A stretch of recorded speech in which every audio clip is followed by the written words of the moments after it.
எத்தனையோ டிசம்பர் 25ஆம் தேதி நாங்கள் ஒன்று கூடி நீங்கள் எங்களுக்காக பிறந்ததை நினச்சி ஆராதனை பண்ணியிருக்கோம் ஏசப்பா.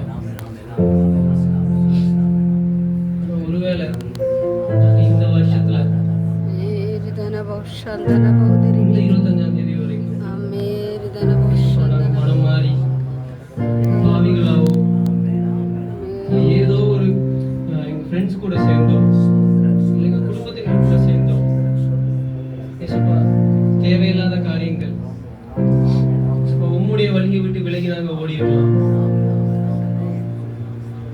ஏசப்பா. அப்படி நாங்கள் இருப்போமே ஆனால் ஏசப்பா, இந்த 25ஆம் தேதி ஏசப்பா எங்களோட உள்ளத்தில் நீங்கள் மறுபடியும் போறங்க ஏசப்பா, எங்களோட வாழ்க்கையில மறுபடியும் நீங்கள் போறங்க ஏசப்பா,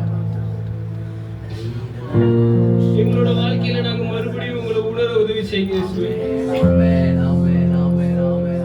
நீங்க எல்லாம் இந்த வாழ்க்கை எதுக்கு ஏசப்பா?